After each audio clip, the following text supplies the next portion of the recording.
So thank you all for joining us, and thank you for your patience with us as we launch our first fully online Student Success Conference. Thank you for joining us today, for taking the time out this morning, and we're going to let some folks get some things squared away, but I'm going to go ahead and get started because we do have a little bit of a timeline, and I want to be able to hand off to Mr. Haskins when it comes to his part of presentation. So good morning. My name is Dawn Preston. I'm one of the writing and study skills tutors here in the online ILC. I'm a virtual tutor, and today we're going to kind of briefly cover the fundamentals of critical thinking and why they're important, kind of look at what those look like. And so to begin, it's kind of this idea of what is critical thinking, and it's incredibly difficult to define. When you go online to search for it, you get well over 64,000 Google results for how to define critical thinking. A definition that I like is one by Scriven from 1996 that says that critical thinking is the intellectually disciplined process of actively and skillfully conceptualizing, applying, analyzing, synthesizing, and/or evaluating information gathered from or generated by observation, experience, reflection, reasoning, or communication as a guide to belief and action. And I really think the quote from Albert Einstein sums it up well. The important thing is not to stop questioning. Curiosity has its own reason for existing. And so I think we wanted to think about it simply. Critical thinking is just that ongoing curiosity and that willing to investigate and prod and examine. And so there are a set of critical thinking skills that we're going to focus on today to cultivate so that you're a stronger learner, and some of these skills cross over into the rest of the domains of our lives and can really be useful there. The first is learning to think about our thinking. The technical term is metacognition, but today we're just going to say, are we thinking about how we're thinking? Next is asking good questions. And then we're going to look at flexible thinking and then active learning as well.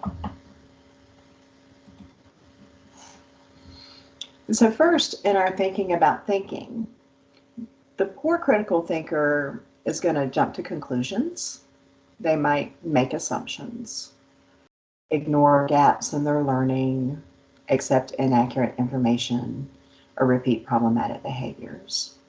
When we do these things, it's a clear sign that we're not really examining the thinking that we're having about a topic. And so instead of looking at multiple options and taking different perspectives, we'll just jump to conclusions about things and make assumptions. When we start trying to learn something new, we'll often just kind of ignore the fact that we maybe need to go back and get a foundational piece to be stronger in learning that. And so we'll kind of gloss over those gaps in our learning. We also are more willing to accept inaccurate information and not question what we're being told and examine that. And then in our personal lives and in our learning lives, it can lead us to repeat problematic behaviors because we're not stopping to think about how we're thinking. So, on the other hand, a good critical thinker takes time to evaluate. They question their own thinking. They recognize problem areas and biases. They examine information for accuracy. And they manage reactivity for persistence. And so taking time to evaluate means that we're going to stop and think about things instead of jumping to conclusions. And then questioning our own thinking will help us not make assumptions. So kind of stopping and saying, okay, what am I thinking here? Do I have all the information, or am I assuming something? This is especially helpful when on the writing side of the house, when you're actually writing something, because we never want to assume that the people that we're writing for know everything that we know. And so then our responsibilities as writers is to be as clear and precise as possible. Next, being a good critical thinker allows us to recognize our problem areas and our biases. So, for instance, when I returned back to school, I knew that math was not my strongest subject, and now I need to go and seek out help. And when I'm working with difficult topics and things, I'll have to stop and kind of examine some biases that I might have that I might be bringing into it. A good critical thinker also examines information for accuracy, right? So we're really looking to see, what have we heard? Is it accurate? Can we go and look further and ask questions about the information that we've been presented to ensure that we're not falling prey to disinformation in some way? And then thinking about our thinking allows us to kind of manage our reactivity to things, because we can stop and think about, okay, how am I thinking about this? And is this the most useful way? And is there a different way?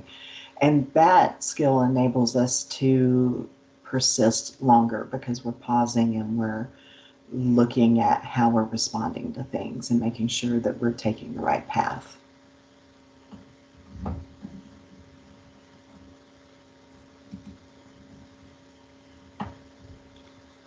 Next, we're going to talk about asking good questions. And so in education, there's a known taxonomy. It's been around for a long time, called Bloom's taxonomy. And it's kind of a scale for how people begin learning. And so our lower order questions, they're not necessarily bad, but they're just lower order questions kind of at the beginning of learning. Those questions look at things from the point of remembering and recalling and things of that nature.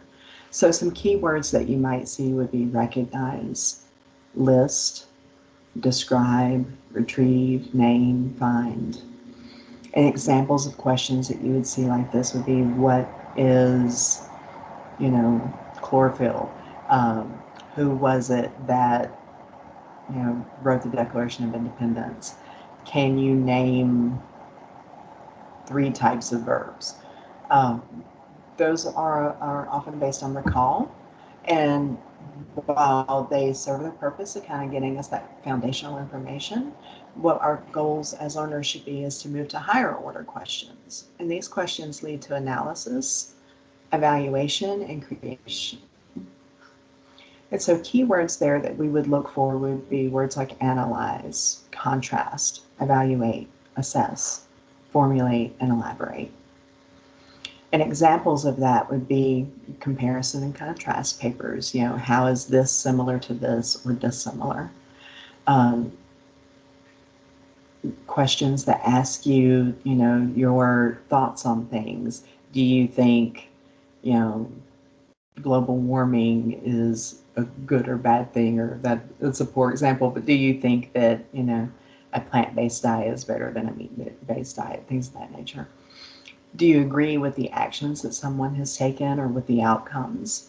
And so when we start looking at those kinds of things and thinking about it, then we're going to be asking those higher order questions.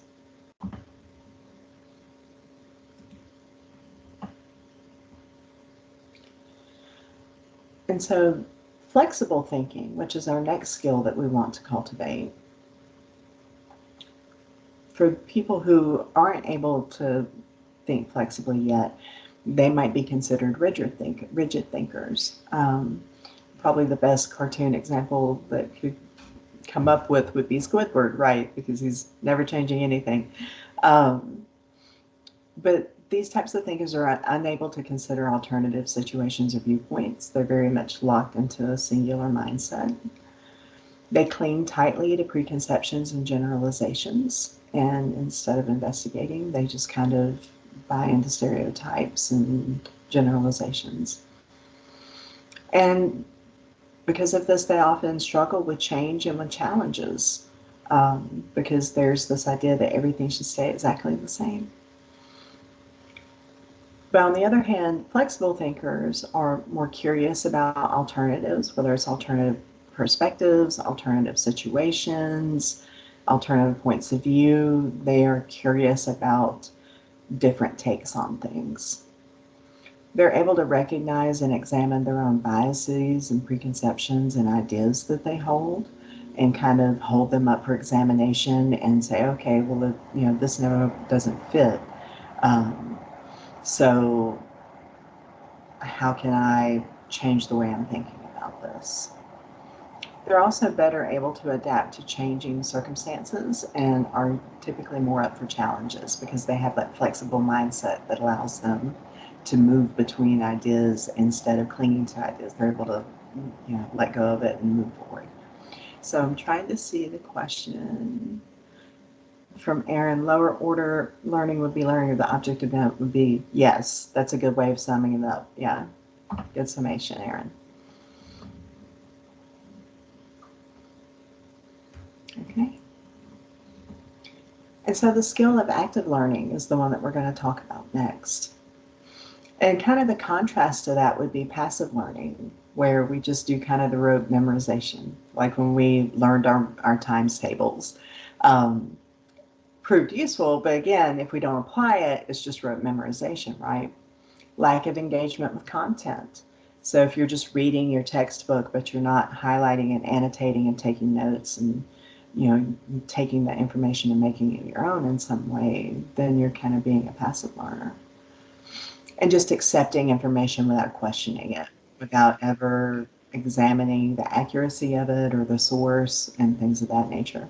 And it can be really boring, and we can see she doesn't look like she's having a lot of fun.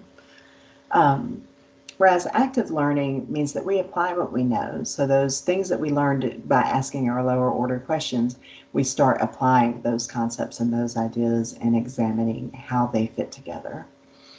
We start engaging with content to make it our own. We take ownership of our learning by using different strategies, such as what Mr. Haskins will present you guys with in a little bit. But just ways to take the initiative of digging into the content and taking thoughts and ideas that were arranged and organized by someone else's brain and making them your own.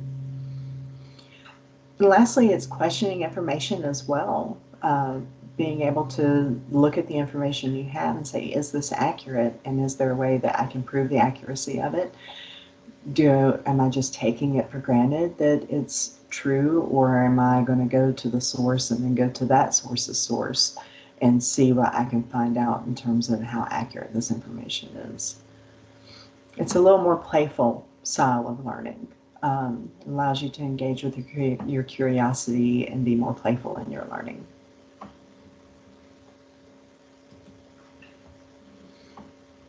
And so why do we need critical thinking? And I love this meme of Einstein, about internet users. And he had no idea the internet would exist in 1953. So I think this kind of, the meme represents nicely kind of why we need it, right? Because oftentimes we're inundated with information and we really have to be able to determine what's accurate and what isn't. And so it's applicable in our academic life when we start looking at what courses we're going to take, things of that nature. When we're reading and analyzing text and taking in information, that's a big key part of it. When we're solving complex problems and examining complex ideas, then we really need our critical thinking skills. And then our personal life, kind of the umbrella term of adulting, taking care of our daily responsibilities, managing schedules, being sure that we're, making the best choices in terms of the things that we need to do for our own well-being and our, moving forward in some way. Changing behaviors. If we stop and examine our thinking and see how we're acting and we can be flexible about it, then we have more freedom to change the behaviors that aren't serving us anymore. Detecting misinformation. We live in a digital age where there's an information glut. And so being able to really determine what's true and what's not is a key component. In our professional lives, it can look like decision making. So how are we making decisions about how we do our job? How are we making decisions about how we collaborate with our team members? How are we making decisions about how to move the business forward or the industry forward? Can also look like organization and planning, taking big projects and initiatives and figuring out how we're going to organize that and plan for it and ensure that, everything goes as we plan. And it looks like innovation, being able to think creatively and to come up with ideas that are going to, change how we look at things and give us some new concepts and ways of thinking about things and coming up with new ideas and, new systems and products and things of that nature.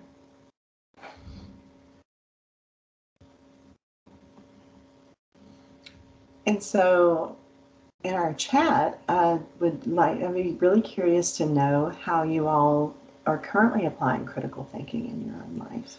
And you can kind of talk about that a little bit. And thank you so much. And I'm going to get ready to hand it over to Mr. Haskins.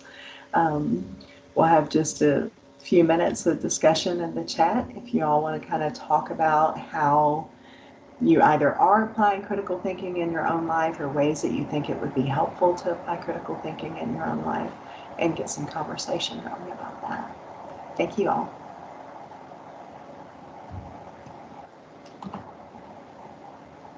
Jason, I'm going to stop presenting so that you can get ready. All right. Oh, no. Okay. It ended it for, okay. I said it ended it for everyone, and it scared me. I thought it was ending the whole meeting. All right. So I'm going to turn it over to Mr. Jason Haskins, and he is going to talk with you guys about some strategies and like how to put these critical thinking skills into action. All right. So everyone should be able to see my PowerPoint right about now. Let's see. Does everybody see it? Yeah.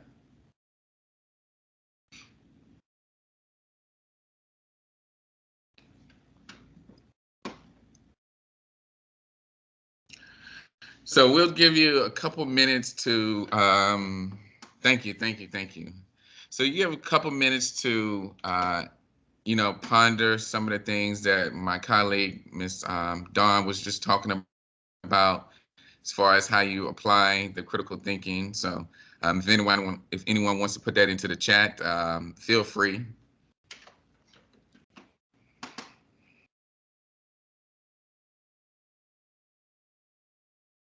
So Aaron mentions that, we're supposed we all use critical thinking when we're driving. Hopefully. Sometimes that can be questionable when you're around Raleigh, it seems like. And Kayla says that she's applied critical thinking that she learned in high school to help prepare her for the higher levels of critical thinking in college. That's good. And Aaron says we need to consider how we need to infer the actions of other drivers. Okay, yeah, exactly. Kind of planning for that. Mm-hmm. Stephen is using critical thinking during decision making. Sherry is talking about how she consumes news, also writing scientific papers. Yeah. And navigating it through using it to navigate family dynamics. That's an excellent example. Yeah. Stephen's talking about purchasing decisions. Yeah. And planning for things. Yeah, definitely, Stephen. Yeah, any intake of social media, like Kashi's talking about giving advice on social media, she always does her best to research further about it. Mm-hmm. Makiba's using it with her kids. Yes, exactly, for parenting, definitely. Actually, you know what? Because I'm going to stop presenting real quick, and I'm going to do it a different way so that the chat doesn't interfere with me, because sometimes I get sidetracked when the messages come up into the chat. So let me do it this way. Nathaniel using critical thinking. Oh, yes. A lot of different opinions, yeah. Yeah, yeah, it's Friday the 13th. Usually it's a day that goes kind of smoothly for me, so So far, so good. I think there's been some tech issues, but it seems like it's holding up pretty well. Okay.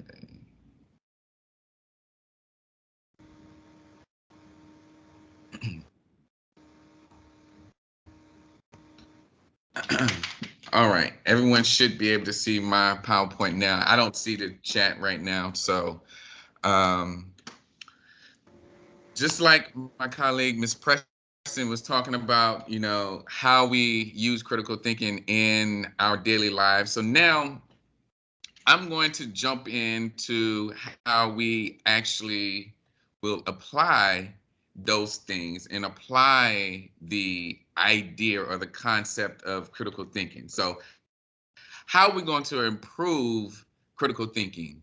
Well, one of the things is, well, we need a scenario first. So what is the scenario? Whether you are in a classroom, someone mentioned purchasing, decisions. We actually make critical thinking decisions every day. As adults, we come across a lot of different problems every day, and that's going to require us, most of the time it requires us to kind of analyze these situations and think critically, right? So let's say you have a scenario where maybe there's an issue with your roommate. Let's hope not, but it can happen. Or academically, let's say like last year, we all know last year was a blur. So you're taking classes online. So you've never met your instructor. You don't have that face-to-face interaction. So you're not really sure how this instructor is as a person. So how is that going to play or carry over into the exams and quizzes or the lectures from the class? So all of these are scenarios and concepts that we, deal with every day. So as we come up with or enter into a scenario, we need to become what we call independent thinkers, right? So I challenge everyone to just take a minute to think, how do you learn best, right?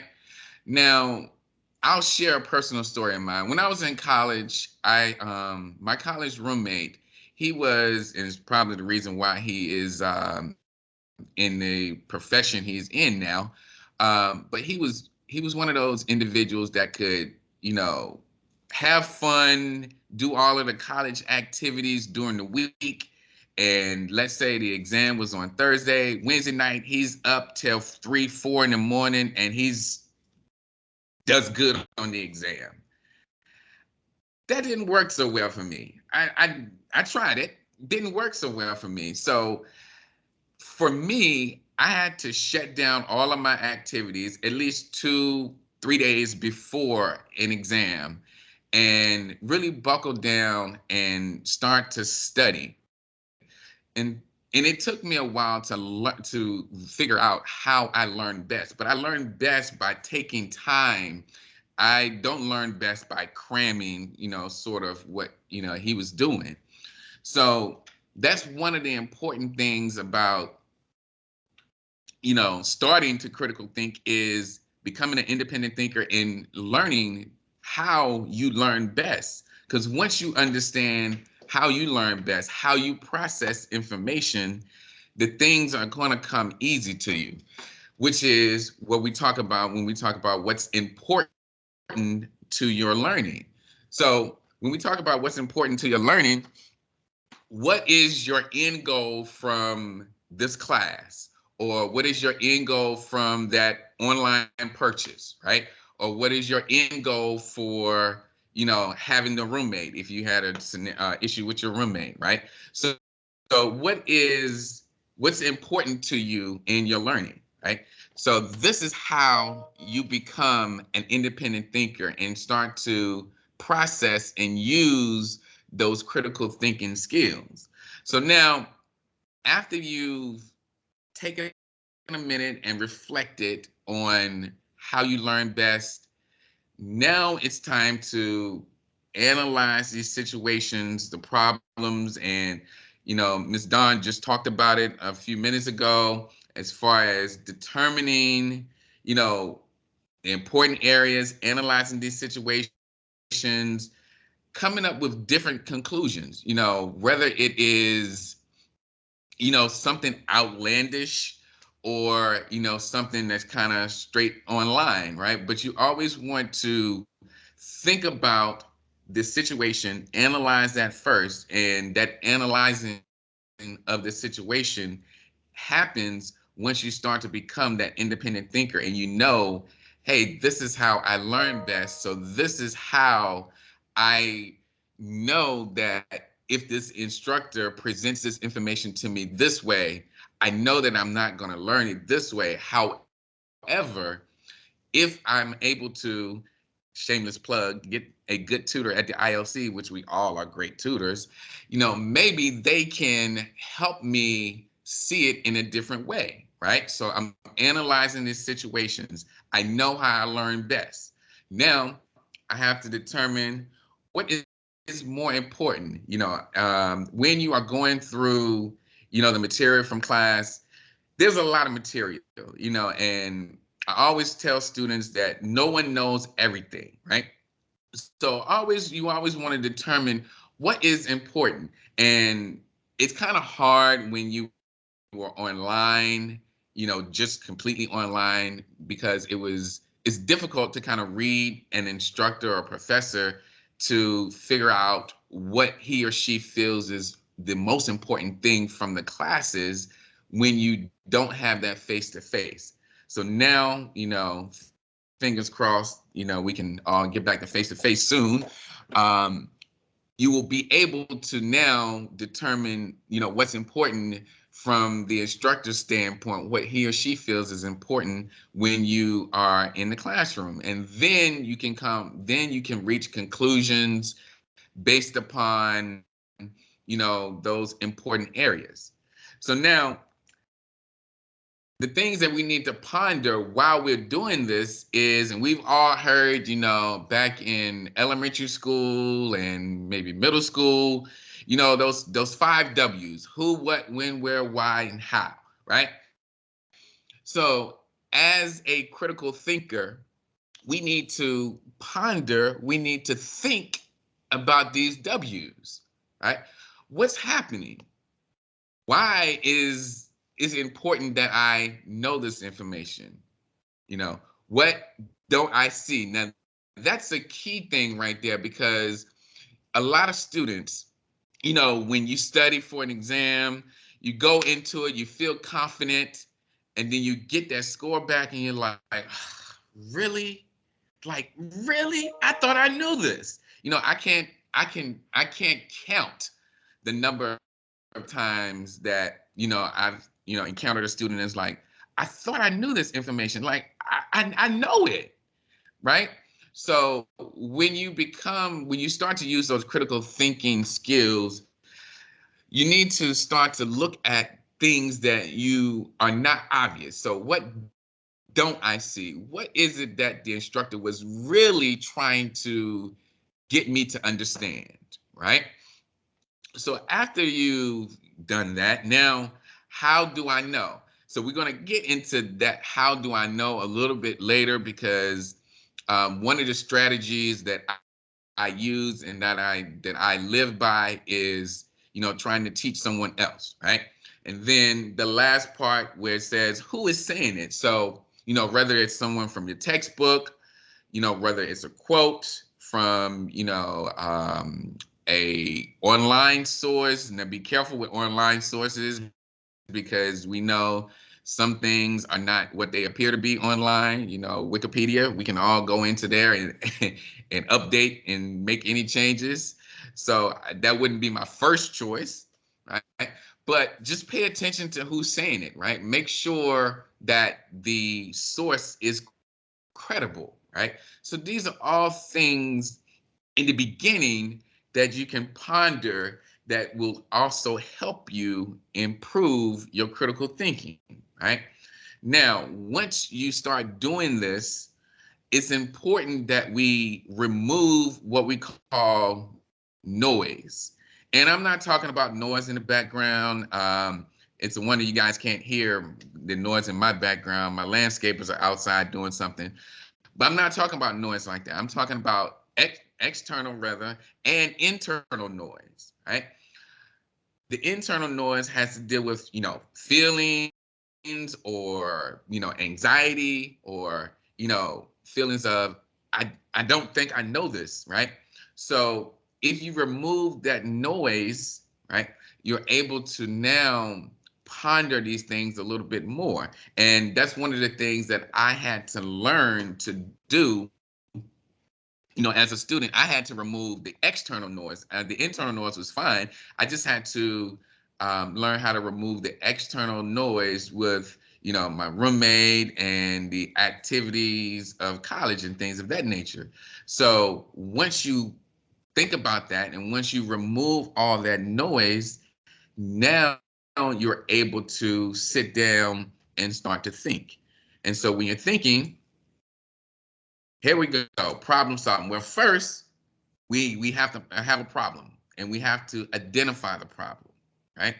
Now, we've had scenarios. I've thrown out different scenarios, but let's just go with the classroom scenario. So you have a major exam coming up.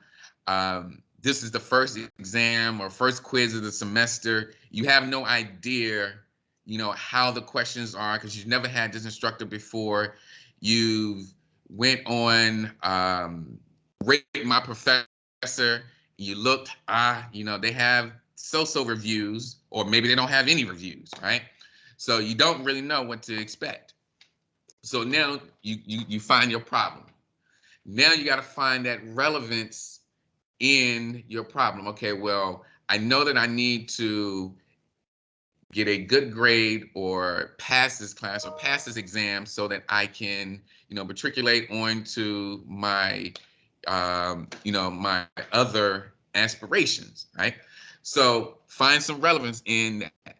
One of the things that I always try to tell people to do when you're finding trying to find some relevance is use real life examples, right? I'm a science guy. So one of the things that I always use when I'm talking about and trying to explain diffusion and a concentration gradient to people is think about a highway. You're on a highway and it is rush hour, right? So the lanes are packed, but maybe, the express lane, or maybe there's another lane to the left, or there's a detour that is less traveled, right? So moving from the congested highway to the lane that's less traveled or the road that's less traveled, right? That's going across a concentration gradient. You're going from something high to low, right? So the real life examples will really, really help people and will help you kind of connect those things when you are looking at when you're trying to look at things from a scientific or from an educational or academic standpoint. Now, you also should read the chapters, right? Now, what I always tell people is when you're reading chapters, educational books or academic books are a little bit different than leisure books. You don't necessarily have to start at page 1 of chapter 1 and read through. Right. The first thing you should probably always do is go back to the back of the chapter and look at those review questions, look at the summaries, right? That's going to now give you a clue as to what the authors feel that is important for that particular chapter, right? So then you can go and you can look through the chapter every time you come across something that was mentioned in those review questions. You can highlight that. That's one of the things that Ms. Preston talked about was, analyzing, highlighting certain things, trying to figure out, what is important. And then that question and attitude again comes up. Hey, how do I learn best? am I learning to the best of my ability, right? Am I applying myself? So after we've done all of that, next, always use your resources, right? Now, with critical thinking, we don't have to reinvent the wheel. You don't have to, you don't have to come up with a whole thesis on your own, right? Use your resources, use your instructor. I tell a lot of people, your instructors are there for help. They're there to help you. That's part of their job. That's what they get paid for. They don't get paid to grade papers and tell you, oh no, come back and tell me something different. No, they get paid to guide you and help you in the right direction. So when you are using those critical thinking skills, right, after you know how you learn best, now you can take that information to your instructor and say, hey, I was reading through the chapter, or I was skimming through the chapter, and I noticed that this was said, but I also was thinking about this aspect, like, and so now that creates a dialogue between you and that instructor, and that gives you a deeper understanding of that information, right? Also, um, your study groups are a good resource to use.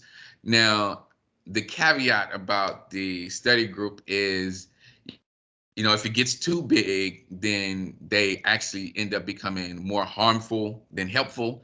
My philosophy is my study groups should be no bigger than 3 people, 4 people if you owe that fourth person a favor. Other than that, keep it at 3, right? The reason why is because um, in a smaller setting, people are more comfortable with bouncing ideas and bouncing questions off of each other, right? And that's going to help and also, improve that thinking and allow you to analyze these situations a little bit more, right? So now we have used our resources. We've picked our instructor's brain, so to speak, right? Now it's time to connect these dots, right? So I've talked to my instructor. I've sat in a study group. I always say when you go to the study group, always come with some information to bring, with something to bring to the table, right? And that's going to come from that critical thinking that you have, that you've done beforehand, that research or that information that you've gathered beforehand. So now it's time to connect those dots and prepare for this exam, this quiz, or try to figure out and diagnose and solve that problem or that scenario that we had. Now, a good thing to do is active learning. My colleague talked about it earlier, active learning versus passive learning. One of the things that I always tell people to do is when you're actively learning, now this is what you can call analyzing the situation as well, right? So you're actively learning and you're analyzing because now you're putting things in your own words, right? So one of the things that I would do that would help me is I would read the information from class. I would get up and I would walk around and I would talk the things out to myself. That is now allowing me to analyze this information that I read, right? It allowed me, I've removed all the noise because I'm by myself, right? So now I'm concentrating, I'm thinking, and I'm analyzing these situations, and I'm using my information that I've gotten from my resources, from the instructor, what he or she has said, from the study group, how effective that was, or it wasn't. Hopefully it was effective, right? So now I'm putting things into my own words. Now, when you start putting things into your own words, that's what we call independent thinking and thinking for yourself, right? You're not necessarily you're not necessarily repeating what you see on the book or in your notes in front of you. You are now using your own words, using your vocabulary, and putting it into a concept that you can understand, which goes back to understanding how you learn best, right? So if I know that I learn best by visuals, so I can put things in my own words, and then I can create a flow chart, or I can put things side by side so I can see them, right? Another thing that I always suggest people try to do when you're critically thinking and using these skills, teach someone else. That's the best way that's the best way to find out if you know something, is to try to teach someone else the concept. So when you are, after you've gathered this information, have a friend, have a family member, husband, wife, whomever, right? Try to teach it to them. Now that is going to allow you to use your skills, because this person is going to come up with questions that you may not have thought of, right? And that is helpful to you, because now that's going to allow you to dig a little bit deeper into your thought process, just like we said in the beginning, looking at all the different scenarios, questioning different things, right? Now, another thing to do is, once you have the facts from your notes or from the instructor or from the book, now it's time to be creative, because one of the things that you can use when you are, analyzing situations, is your critical, or not critical, but your creative decisions, right? So be creative when you are, analyzing and actively learning. So create these mnemonics, right? I always tell people, the sillier or crazier these mnemonics are, the better it is for you. The reason why is you will never forget it. No matter what, you will never forget it, because it was so silly, but it helped. And so being creative, using those creative decision making skills, creating those mnemonics, is also helping you to analyze the situation, putting it together, reflecting on what you have learned, right?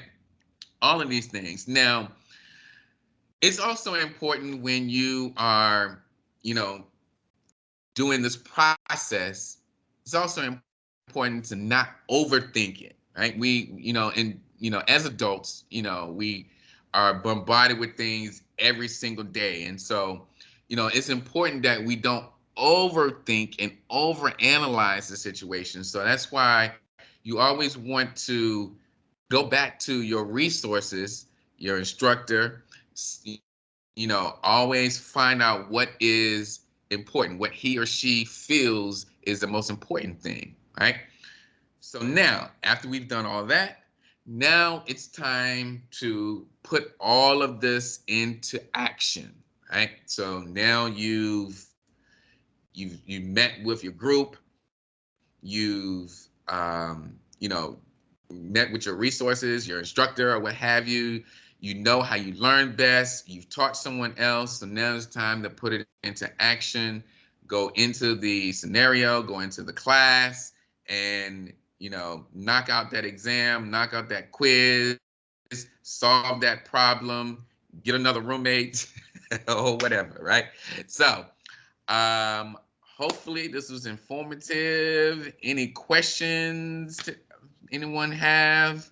I'm going to stop presenting now so that I can see my chat again. Let's see. Anything?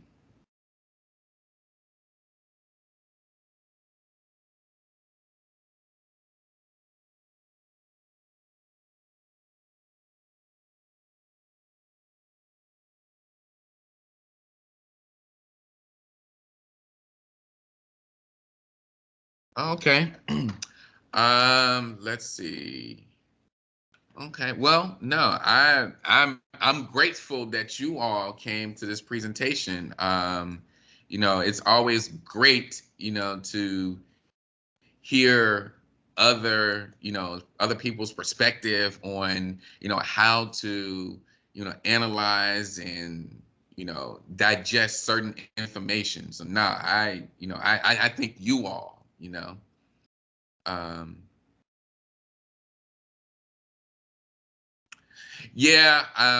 yeah, that is kind of, that is kind of hard. Now I will have to say I'm a science guy, so I'm not the guy about the writing. But yeah, my colleague Dawn, yeah, she's definitely one to turn to Yeah. about that writing. Yeah. So we would be happy to help you in the ILC. I think we've dropped the link in the chat a couple of times, but I'll send you the link to come and So talk to us in the Writing Center about what you're struggling with. so that's a good question, Brittany. Is there a way that you can prevent overthinking? Well, yes and no, right? Because when you're critically thinking, you can really start to analyze the situation a little bit more so um, than what is needed. The good example, a prime example is sometimes when you get a question on an exam, the answer may be in the actual problem or in the question, but because we have programmed ourselves to think that the instructors, they're not going to give us the answer in the question, we start to overanalyze things. So one thing that I try to do to prevent overthinking is take a mental break. It's fine to take a mental break to just step back, from from everything for a minute and just relax. Now, be careful on that one because you don't want to step away and never come back or step away and start to procrastinate, right? But just stepping away sometimes will allow your brain to start to work and absorb not only that information that you are looking at, but also start to analyze the situation and start to, piece together different solutions. Like, okay, well, what if what if I did this or what if I did that? Or um, let's see if I change this, how would this impact it, right? Or how would this be impacted, right? So stepping away sometimes is usually Yeah. the best way to prevent yourself from overthinking. Yeah. Jason, Crystal had another really good question. She said, is what you were saying kind of like see one, do one, teach one, like they have on one of the hospital shows? Yeah, actually, that's exactly it. Because you as you matriculate through school and beyond, yeah, everyone is always learning. You should always be constantly learning, which means that you should always be constantly teaching someone else, right? So yeah, always. Yeah, that internal and external noise that can interfere with a lot. We tend to think about noise as external because, especially, with the previous year, with everyone being at home and, life, kids, you know, whatever, that external noise can interfere a lot. But yeah, that internal noise is just as important to try to get rid of as well. How you feeling? Are you, are you confident about math? Because I saw Kayla saying something overthinking math. You know, are you are you a confident person when it comes to math? I can tell you all that, I have internal noise about spelling. Like when I'm spelling a word, I'm like, is that right? Because I just feel like I'm not a good speller. So when you feel internally that you're not good at something, that's now going to interfere with your thinking process. But that's also a great opportunity to kind of practice that metacognition we talked about earlier, that thinking about your thinking. You got to stop and examine the story that you're telling yourself about how you learn at math and how good you are at spelling and things like that. So to kind of think about, what am I telling myself about my capability in this coursework? Exactly. Yep, absolutely. Yeah. And I always tell people, when they with Fatima about second guessing, the only way I would change an answer, I'm presuming we're talking about an exam, but the only way I would change an answer is if I knew for 100% sure that my answer was wrong and it was somewhere in the exam or quiz or whatever that I was wrong. Other than that, I will always trust your gut, because in all actuality, when it comes down to what you have learned in the classroom, you learn a lot more and you retain a lot more than you think. It's just we just kind of are uncertain about ourselves. So thinking about how we think and overanalyzing things. But yeah, you learn a lot more in a classroom than you think you do. So Yeah. So we did just get our 5-minute warning, folks. Thank you all for coming. But if you are attending a 10 o'clock session, it might be good to go ahead and log out of this one and get ready to prepare for your next one to make sure you don't have any issues joining that meeting as well. Um, just wanted to give you guys a heads up in case you are attending one of our 10 o'clock sessions. So use the other links that you've received for your next sessions. And thank you all so much for coming. And if you don't have a next session and you have additional questions, feel free to stick around and ask. yeah, we'll hang out for a while. And also, there's a time management one that's later on this afternoon. Definitely take advantage of that as well. Yeah, there's several really great offerings of critical reading strategies, several good things. So take advantage of those. Thank you all for coming. Thank you all so much. Thank you. Thank you.